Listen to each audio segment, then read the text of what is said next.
I think a lot of parents are worried that their child is so worried.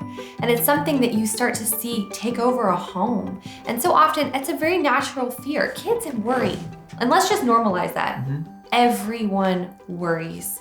And so it's not really whether you do or don't, it's whether it starts to become irrational.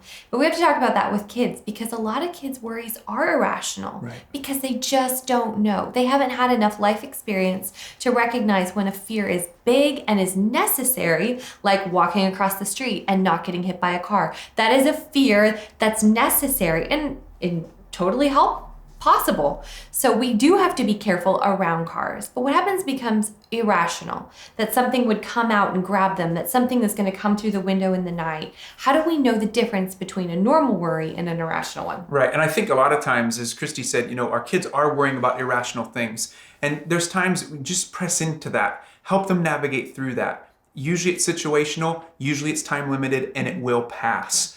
The trouble is when it doesn't. And I think that's probably why you're watching this video right now, is you're a little bit worried. Is it irrational and it's lasted for a long period of time? A lot of times what we end up doing, I think as adults, is we tend to over prepare for low frequency events and we under prepare for high frequency events. So in other words, we tend to under prepare for maybe the power going out, but we over prepare for an intruder coming into our house. Who knows? But we do this, and we see this in kids too, where you begin to see irrational fears coming out, where they're over preparing for something that is unlikely to happen. And that might be your worry right now. Listen, one of the most important things we want to do right now is we want to normalize therapy. I don't think that therapy is for crazy people. I think it's for broken people. And I haven't met a single person on the planet who's not broken in some way. And so we utilize therapy on a regular basis for ourselves, for our kids, because we want to raise the emotional IQ or the EQ of our kids,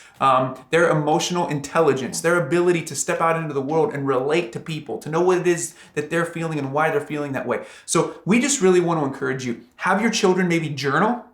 Have a journal to write down what it is they're worried about. Have them be able to talk, draw it out if they're too young to journal. Have them draw pictures of it. And if you are really worried about this as a parent, I encourage you, reach out to a therapist, reach out to somebody, a child therapist, to meet with so that you can have a peace of mind as well for your children.